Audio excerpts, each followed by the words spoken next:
You're listening to Dumpster Diving with Janice, and Jane. And what are we talking about today, Miss first Janet? off, everybody on YouTube, don't you love our eyebrows? I just want to put that out there. We both have really great Look, eyebrows tonight. Thank you, Zoom. Appreciate that. It's almost Halloween. it is almost Halloween. If we're doing My a favorite spooky holiday. episode, we need to do it next weekend, and we need to do like a fireside chat. Yeah, Oh yeah. Oh, we need to do Rose's favorite, the spooky stories. that's right. Spooky stories. We got to do it. And we're kind of catching up. And this week is a Reddit episode, but on parenting. And I'm super excited about it. It ties into for Rose and the other people who listen regularly. We had mentioned we got an email looking for more kind of parenting advice. So we're gonna come back to that at the end of the episode because the email was really long. It was about new parents. So we're going to offer just a couple of like nuggets for people to think about as they're having that preparing for that first child. But the Reddit one that we found, you found it, right? So you Yeah. have to read it, and it ties in beautifully because um, we were kind of talking about some stuff from our daughter's wedding, and the family stuff that came from that. But before that, excuse me, Halloween. We started Yeah. to say this before we push record. So I was in Nevada, in the bowels of Nevada last week, Hmm. in some really remote areas, and I was driving back to the airport. It's like a 4 hour drive, and I'm behind an RV. There's like a million RVs. But as I was getting closer, you know how like on the back of a truck or RV they have the spare tire with a cover over it, and so the dude had a cover over his spare tire, and the thing said Lebowski 2024. And I was like, The Big Yes. Lebowski, of course, is one of Joe's favorite movies. So Yes. that inspired our Halloween costumes because we have a Halloween party this weekend. He is going to be the Big Lebowski. I'm going to be his campaign manager. Oh, okay, perfect. I love So it. yeah, so I went on Amazon and yes, you can buy a sheet T-shirt that says Lebowski 2024. So I'm going to have my little clipboard so people can sign that he can be a write-in candidate. And there we go. I love it. I I love love it. it. Is he going to be wearing the robe? Or He has to decide. I was like, are you going to wear like the robe and the ratty t-shirt? Or are you going to wear the ratty cardigan with some like crazy pants? Like, what you going to do? So he's got to figure that out. And he needs a wig because, my Joe is bald. So yes. Or he could be the bowling ball. true, true, true, true. But, that's not true to the character. So Oh. mm. Anyway, so what about you? I know Halloween's your favorite holiday. So are It you doing is. anything? What are you doing? Tell me. Yeah, so I have usually I always dress up and I decorate my office and stuff like that, but I'm only the only one that really gets, into the spirit of Halloween. Everybody else likes it, but because of the tech center, it's kind of hard to decorate it. So anyways, I'm um sending you a link really quickly that I saw. I sent it to Cami earlier. I was like, oh my God, you should totally do this for Halloween. But I'm sending it to you too because I could totally see you doing it. It might be too simple for you, but it looks so freaking cool. oh, okay. All right, I'll have to check it out. So I'm usually like a queen bee or gypsy. Ooh, that's really cool. I saw that too. Isn't Yeah. that cool? It's like the giant spider on her eye. Yeah, I I like like that a it. lot. Um, but I am going to be a witch this year. Nice. I've been a queen bee, I've been a gypsy, I've been So you're going as yourself. pretty much. I mean, if I didn't buy this dress already, I would have just worn something out of my closet like I do every year. Exactly. And yeah, and everybody goes, Oh, "Oh my gosh, I love your costume. Where'd you get it?" And I'm like, "My closet." my So closet. Is that wrong? they're like, yeah, Uh, that makes sense. I can pretty much put together any yeah, that kind of tracks. costume you can think of in my closet. I So, love it. but no, Love I it. Love bought it. this dress and it's velvet. It's like an Elvira dress almost. Nice. Yeah, like Queen of the Nice. Darkness. That's what I'm going Love for. it. That will Yeah. be amazing. Yeah. So So, let's do it. Let's talk about this Reddit parenting debacle and like yeah. your Well, it's funny because we were looking at other types of Reddit stories, and then this one in the Am I the Asshole, which is my favorite category. hmm But because it's a variety of the things, answer is right? always yes. It's But go ahead. potpourri. Yes, Right. well, of course. It's a potpourri of stories. There's no real category other than am I, we're asking if I'm the asshole. And this caught my attention, this title, and then we just had to read it. So it says, "Am I the asshole for refusing to sign a quote unquote family contract during my dad's wedding?" Oh, good Lord. All right, let's That have it. just that is itself is like, whoa, Red flag. I have Red five flag. questions here, Yeah. right here, five questions. So instead of asking five questions without reading into it, let's read into it. Let's So read it, girl. Let's read it. let's go. My mom died 4 years ago, and my dad's engaged to Anne. Their wedding is 3 months away, and Anne has a 12-year-old daughter and an 8-year-old son. Dad has me, I'm 15. Dad and Anne want this wedding to be the start of a new family life for all of us after loss because Anne's husband, her kid's dad, died too. So Yeah. okay, so Let's let's see. pause there. So we have a man and a woman, both are widower, both Yep. have kids. They meet, they fall in love, they're getting married. This is a new beginning. Beautiful. Yeah. Right. Okay, I get that. They see this as a happy new chapter and an exciting chance to grow the family or whatever. This is where all of a sudden the language changes. Yeah. They want us to not only accept the wedding, but to accept each other as family and to commit to being close, loving each other, choosing each other, and swearing we'll always be a family. Pause. What? That's That's the contract. This is right, like this is where it takes a left turn. Like, yeah, the premise is, but now there's legitimately a contract, and we are agreeing to all these things. That's interesting that we're asking minors to enter into a contract, but that's just the first thing that comes into my mind. Reading on, Anne's son is excited about it. Her daughter is more wobbly about it. Okay, we're talking about let's go back, a 8 and 12-year-old. Of course. Of course, the 8-year-old's good. Yeah, of Yeah. course, this means everything to her, like, why not?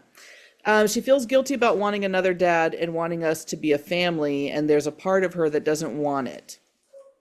Yeah. Understandable. She admitted this in therapy that we're all going to. I'm not excited. I accept my dad's getting married, but I don't accept the rest of the stuff they want. I don't love Anne or her kids. I don't want another mom or a mom figure to take on a role that my mom should have. I don't want to commit to always being there for Anne and her kids or to promise love when I don't think I'll ever love them. This isn't exciting me. It's sad. It's shitty, actually. It just reminds me my mom isn't here and I'll never have my family back. Oof. To me, this is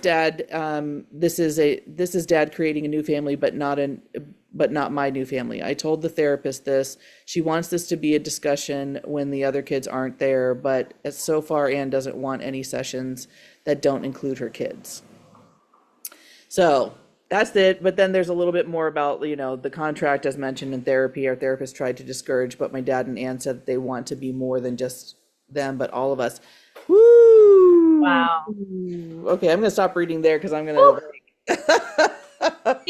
I mean, the one question so and I much. don't know if we got it clear, was how long they've been together. That's the only kind of, not that I think under any conditions it makes it okay, but I was left curious about that in terms. Right. Well, it's his mom died 4 years ago.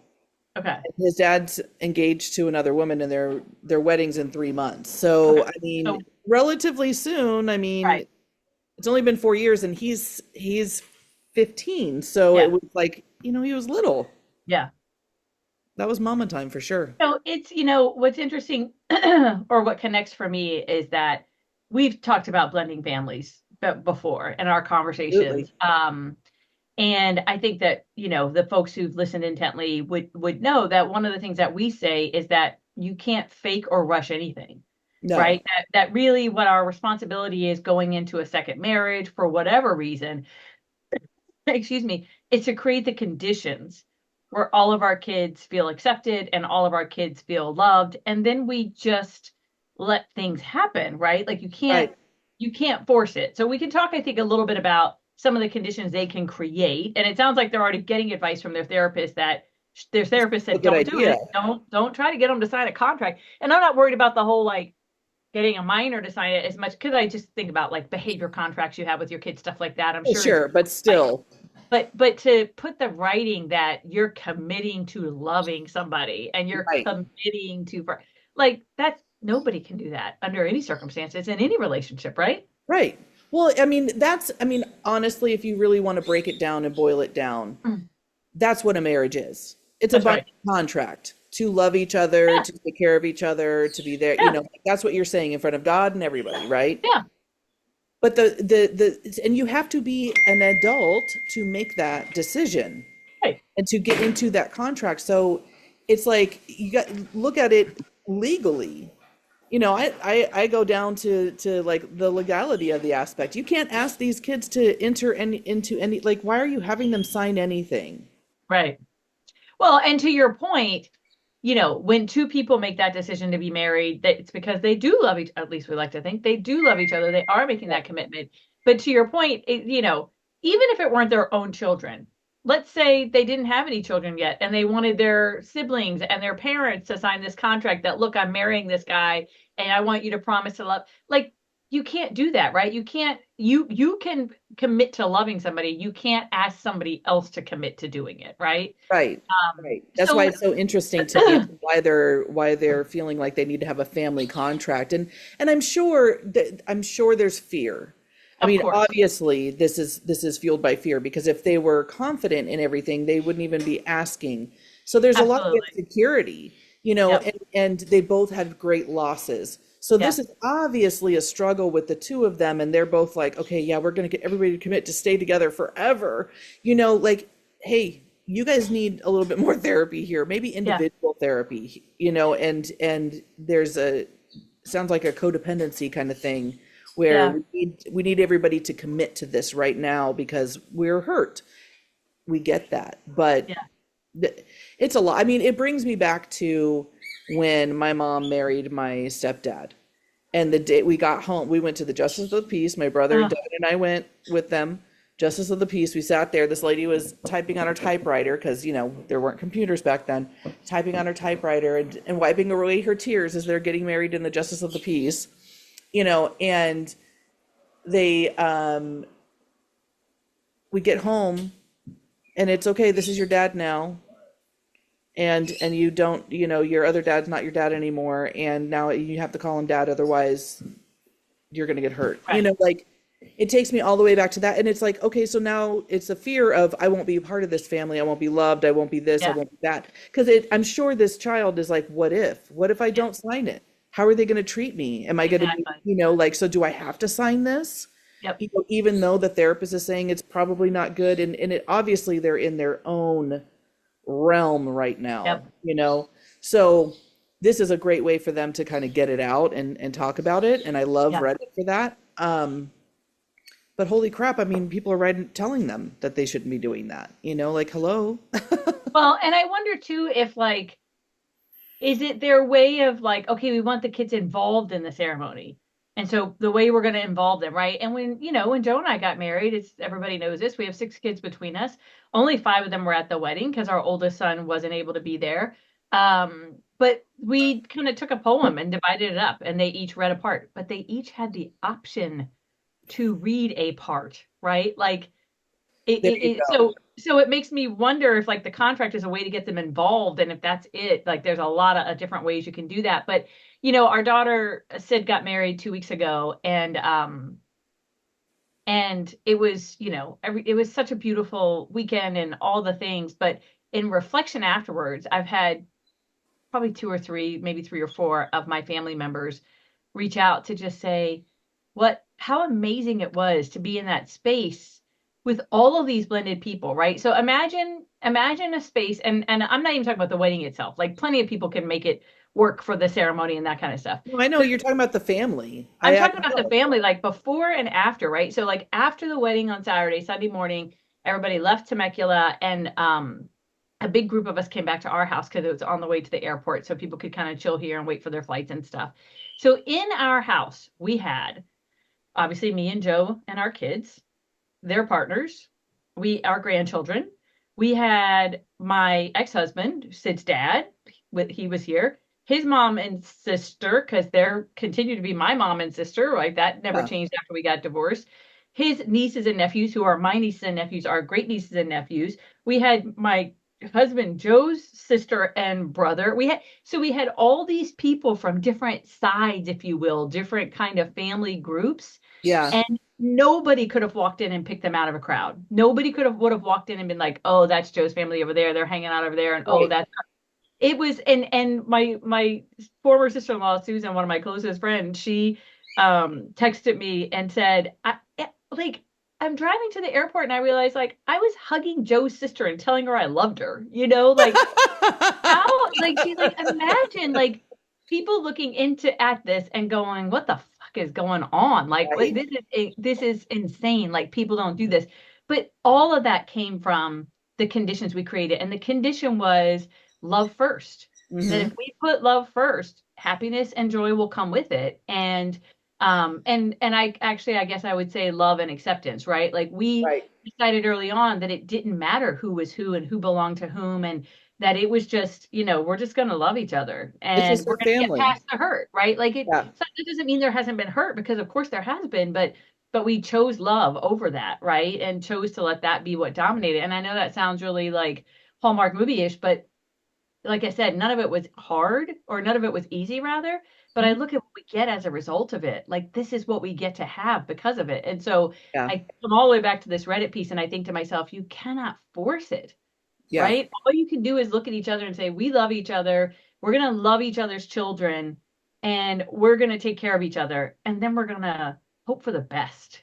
Right. You Like, that's it. Exactly. We're putting our best foot forward. We can't, we didn't get forced into this relationship. We made those choices, but we're forcing them into a blended situation. So Yeah. we have to like take a back seat to what's going on and Yeah. really just coach them through it because That's we're right. all learning together. And that's the thing. And maybe that's the scary thing, like we got to Yeah. make everybody promise that they're going to love each other. And then that way it's the accountability of, well, you're not being very loving. We can't use it as a weapon too, Exactly. and stuff like that. And that's what I fear is like, oh, you're gonna have these kids commit to this, and then anytime something doesn't go the right way, we can use it as a Yep. weapon. And Yep. that's exactly what happens when you Yeah. have contracts and stuff like Exactly. that. So, to have an unrealistic expectation for kids that are growing and learning and hurting and mourning and all of these things, because we don't even know how long ago her husband passed away, Yeah. you know and We have so no of idea. course one of her kids is like, I don't even know if I want another dad, like this is weird. And he's Of like, I don't course. want another mom or a mother figure, I just want my dad, like that's all they want. So in those cases, just make the relationship about you guys and work Yep. together, but don't force them, like they'll end up liking each other eventually, Well, and I like to think that because they're working with a therapist, that's a good yeah, indicator. So start. I'm glad to hear that. But I do think that the caution I have too is, like, the contract is easy, right? Oh, if we just Right. everybody signs a contract, magically it happens. So if they were to ask us, like, okay, so what, I said a minute ago, you have to create the conditions. Okay, so what are the conditions, right? A couple of things that I would say, and then I know you have things to add to it, Mhm. are first and foremost, you have to agree on how you're going to co-parent, right? Right. Because if you force a contract to be signed, and then you're just shitty parents to each other's kids or to your own kids, and you're giving mixed message and you're letting them, pit you against each other and all the things, you've missed the boat, right? So first and foremost, you have to agree on how you're going to co-parent, and you have to be overt about that with your kids. Secondly, you have to be very clear about, this isn't your replacement father or your replacement mother. This is one more person who's going to love you and be a resource for you in your life, right? So regardless of how long our relationship lasts, this is another adult to love you and look out for you. They don't need a title. They don't need to be mom. They don't need to be dad, right? Like, my kids have plenty of adults in their life who love them and look out for them and will hold them accountable, that don't have to be their parent. So those are a couple of things that I would say are creating the conditions for the kids to blend, right? And the families to blend in a way that doesn't feel forced, in a way that doesn't shortchange anybody, etc. What would you add? Yeah, I mean, that's pretty much it. It's all about accountability for our behavior and Yeah. our actions. So just setting some basic ground rules like, hey, we're going to be respectful, and when we're not, here's the consequences. Like really sitting down and not only the parents doing the how are we going to parent, but then also setting those expectations with the kids too. There's the aspect of, hey, these are the things that you're responsible for, and if you don't, here's the consequence, Yep. or here's how many times we're going to do this, and make it loud and clear to where then you're consistent with it. Because what you can't have is one parent doing it one way, the other parent doing the other way, and then when Exactly. the one parent cross parents and then the other parent gets mad, it's not going to work. It's That's just right. not going to work.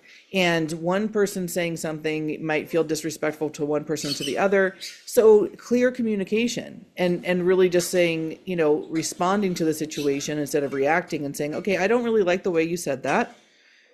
We're going to come back and talk about it when your dad gets home, Yeah. or whatever. And let's just sit down and talk about it, together as a team, because, it's, we've already talked about this, right? Or whatever the case may be. So clearly communicating with the kids and keeping it even and keeping it real with everybody. Yeah. You can't it can't be a double standard. It can't be, oh, so and so gets this special treatment.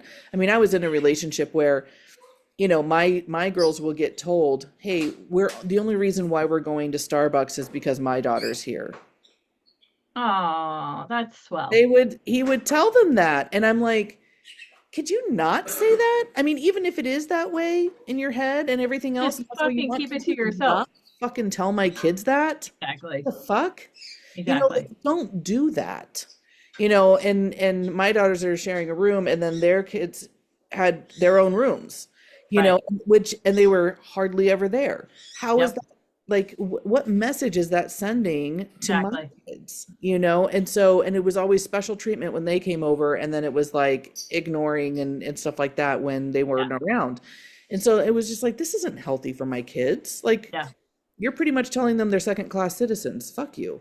Like, Well, and I mean, what you're describing is just good parenting, right? Like, and getting at the idea that, another thing that they have to do right out of the gate, which it sounds like they've done, but now they're trying to force it on the kids, is just agree that they're our kids, right? Like out of the gate, like when Joe and I first connected and started to get serious, one of the things we said was we have to agree right now that they're our kids, and if one of us can't, then no hurt feelings, but goodbye, right? Like this is over, because otherwise we end in the place that end up in the place you're describing, right? Where it's your, whether it's because the kids were, making bad choices, whether it's because of, we're going to Starbucks or what have you. But now I'm wondering if let's shift now, because one of the things we talked about is when we're doing these Reddit pieces, which folks who are following us know, but for those who don't, we're doing this because we really want to create a space where we can offer advice based on our collective expertise. And until we get enough followers that they're actually sending us in real life stuff, we're using Reddit as a basis, which has been really entertaining. yes. But we said that moving forward, we would try to, when we have the episode done, we would post the link in the comments Oh of yeah, the we do need to person do that. who. So knowing that this is the 15-year-old son, why don't we shift to, okay, what can he do, right? Like he's hearing all the things about our kind of advice for his parent and his new step parent, and we encourage you to share the link with them because maybe they'll find it helpful. But now why don't we talk a little bit about what he can do, right? What we might Yeah. suggest for him. You know, for me, if I was, giving advice to my 15-year-old self, Yeah. would be is, gosh, seek to understand and then to be understood. Mhm. Um, is a very powerful one, and I tell myself that all the time, because we go a million miles a minute and we halfway listen sometimes and and we miss stuff, and I have to slow myself down a lot Yeah. and do the fact of like, how much information do I know about this? Let me go understand it first before I can even speak about it, Yeah. because I need to know where their emotions are at. I need to know what their thought process was. I need to know if they, what they did already, so I'm not suggesting something that they already did, stuff like Absolutely. that. So um that I just lead with curiosity and knowing what I know and the you know expertise that I have, it sounds like these parents are hurting, and so I would tell my 15-year-old self that, pay attention to their emotions and stuff like that, Yeah. and also be kind. Yep. Because being an asshole is just going to make it 10 times worse. And Absolutely. so being, understanding that they're still human, I mean, that's really hard for teenagers. And I know it was for me too. I mean, I was very unforgiving with my mother at that point. I had dealt with her for 15, 16, 17 So years long. Yeah. and just mentally couldn't handle it anymore. But at the same time, now looking back at it, it's like, she was not mentally stable and she had a lot of problems and everything else. It just didn't, I didn't see it that way. So that's what I would say is just, seek to understand and then to be understood. They're in the same boat as you are. You're hearing them and they're hearing you, but nobody's listening to each other. And the therapist is, and they're kind of a buffer, but it's also, they're kind of stuck in between a rock and a hard space. So I would just say have patience, be kind to yourself, know that they're human, know that they're trying to make the best moves that they know how to make, Yeah. weird as they may be. I mean, come on. Yep. I've been through some weird shit. So have you. Like, parents are weird. Even us as parents were weird, and our kids, we get, they're annoyed by us. But there's just the aspect of just understanding that they're human too, and be kind to yourself, be kind to them, be kind to your siblings, and everything's going to work out. I love that. And I think you said just about all of it. I think the only thing I would add is that under the umbrella of be kind to, them and seek to understand is that, make the assumption that they're coming from a good place, that they're coming from a place of love. And then I would add that, it's that it's okay for you to sit down in a time when there's no conflict and ask to talk with them and to simply say, listen, I love that you found each other, or if you don't love that they found each other, don't say that, right? But you know, here's where I'm at. I am gonna look at you to the new parent as another adult in my life who will be, who will care for me and be a resource. And I can't promise that I'll ever think anything more than that because, I have a mom and she's gone, but she's still my mom and I'm not looking for a replacement. Yeah. Um, and I would ask of you guys that you just, you're going to get married and we're going to live together and you just be patient with us while we figure it out and know that, we're going to be connected forever because you guys are married and how that connection grows is, left to be seen. I don't want Yeah. to pretend that something exists that doesn't yet, but give it time, Yeah. right? And please don't bring a contract in, and maybe even add like, and if what you guys want is for us to be involved in the wedding, let's talk about ways we can do that that don't involve making us do something that makes us feel really uncomfortable. Yeah. And that's it, right? And you don't need them to answer you. You can simply leave the request there. And if you can't have the conversation, you wrote about it and read it, right? Maybe write about it in the way that we've just shared with some of those ideas and just give them a letter and Yeah. let them consider it, right? Yeah. So Exactly. hopefully between all those things and your therapist, that's going to lead you guys to a place where you'll be comfortable. Yeah. Agreed. I love Agreed. it. All Yeah. right. So period, new paragraph. We had I think we think it was a guy. We're not sure. The dude who messaged us a Anonymous. little while ago, anonymous.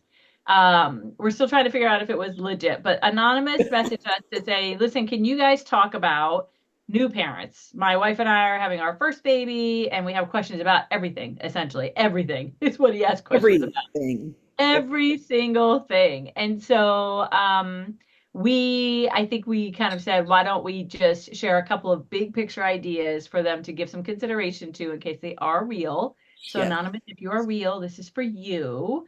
And talk about just kind of as you think about entering parenthood, some things to think about. So do you want to go first? Yeah, No, you'll why start. don't you go ahead Mary? and you have All some, right. I think you have the email up, so I'll let you read off the questions and then we can both kind of like throw our little, couple word answers out there.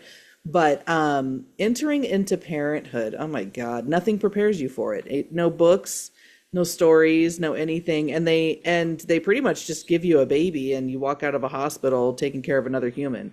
So It's that crazy. doesn't talk, that doesn't Yep. walk, that doesn't take care of itself. Can't tell you what it needs. Can't, you know. So, they ask about everything from like while she's pregnant right now, do we talk to the baby? Do we play music? Do I give it Zorbits is what I call that. When he's like blowing, Oh, the you know, raspberries, yeah. the raspberries to, what should we let them watch? What shows are good shows for toddlers? That's why I was like, okay, you gotta chill. Like, There's let's so back up. much. I will say this. First thing I'm going to suggest is keep it freaking simple. Here's what I mean by that, right?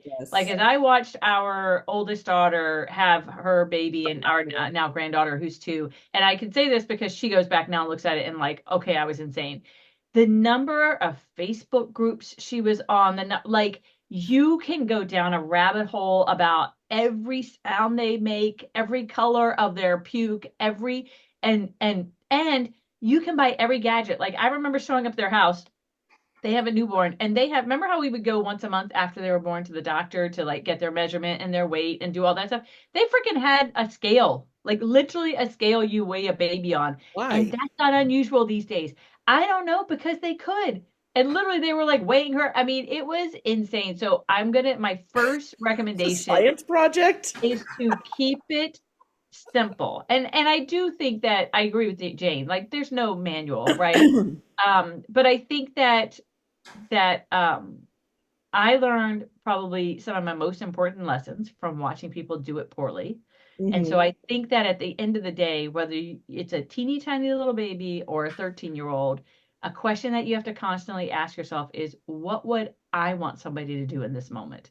What Right. would I want somebody to do? Because almost always that answer is the answer your child needs, Yeah. right? So, quick example was, I was with our 2-year-old granddaughter in Orlando for a couple of weeks on my own, and she's the epitome of 2, right? She's everything from loving and giggly and sweet as anything to a raving lunatic. So she's all of it, right?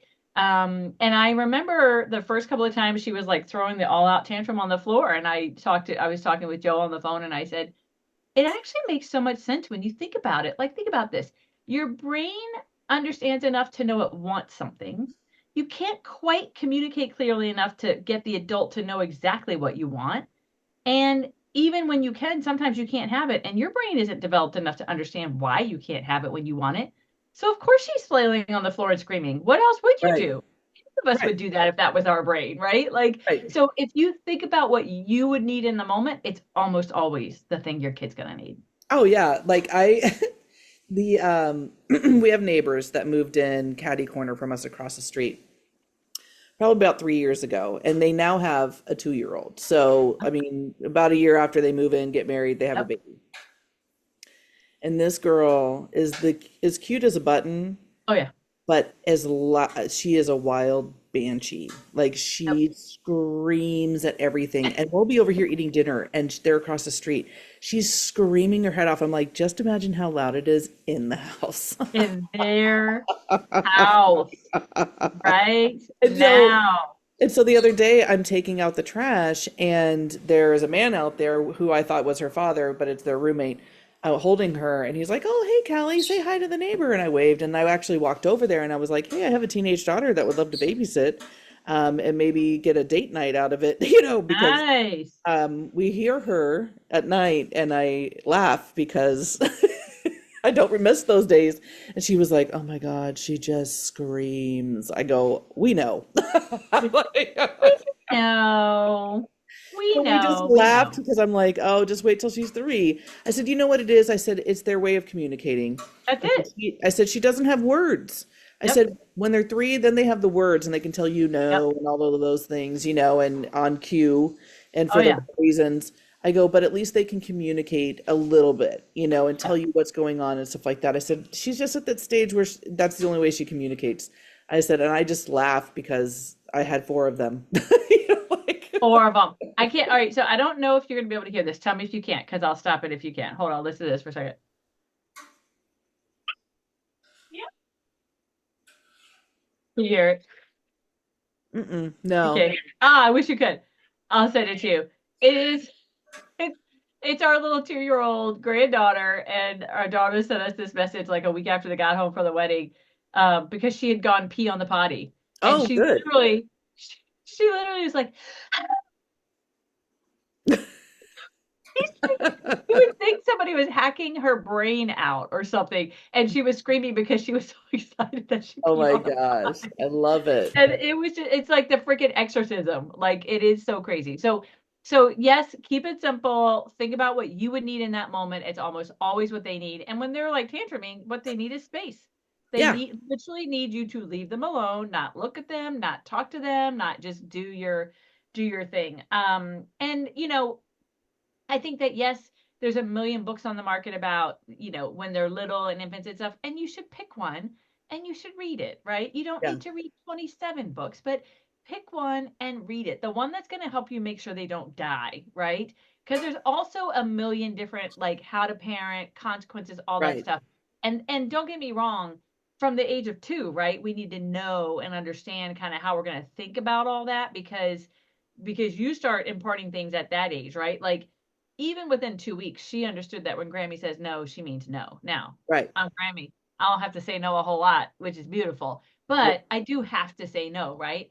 Right. That's the kind of stuff that you're going to have to start to figure out early on. And Anonymous, if you're listening and you're legit, we're happy to talk more about that after the baby comes.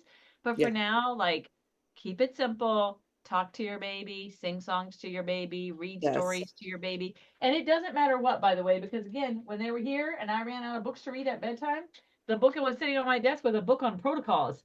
And guess what I Hey. did? I said in my voice, protocols for examining professional practice. The protocols to this chapter, and she listened as if I was reading the best story she had ever heard. Doesn't matter what the book is, just, you know. So keep it Just simple. listen to my voice and it will soothe you to sleep. She was like, "What are you reading her?" I was like, "A book on protocols, duh." She needs to know She this shit. needs Come to know on. protocols. Exactly. Let's go. Come No more on. tantrums, only Right. protocol. That's right. You know why You're she has violating the tantrums? Because there's no collaboration, protocols. violating our collaboration and our protocol standards. So So, yeah, I think oh, we can leave God. it there for Mr. Anonymous, and then he can reach out if Yeah, he. the only thing that I would add is I'm sure that there's plenty of books out there to like kind of like the what to expect when you're expecting and stuff like that. Absolutely, of And it gives course. you all of the little things that you need to know about what happens with your baby in the first year or two. The Yes, teething, the all of those things. Go with what's in those books. that's right. I mean, it is what it is. We all have our own little ways of doing things. If you have a particular one with a funny story, we'd love to hear about that, and then we'll give you Oh, a minute. amen. Yeah. So 100%. We call definitely us want to back hear when that. you have good stories, I and love it. we will definitely post them and give you our answer and stuff like that. Amen. But yeah, I love it. All right, girl, you gotta go eat some dinner. yeah.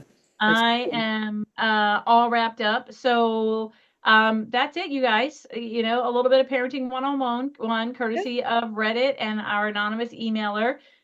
We are so looking forward to hearing you guys or seeing you guys in our next episode. Be sure to like, share, subscribe, follow, do all the things so that we can help build this audience. And by the way, this is episode 46, and we said by the end of the year, calendar year, we want it to be at 50. So we are Oh ding, ding, ding, shit. so close. I know. I thought We about are that so today, close. like, oh, we are so close.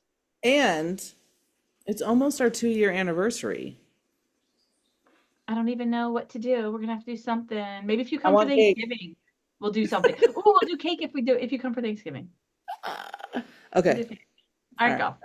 All right. All Peace right. out. All right. Love ya. Love you. Bye. Bye.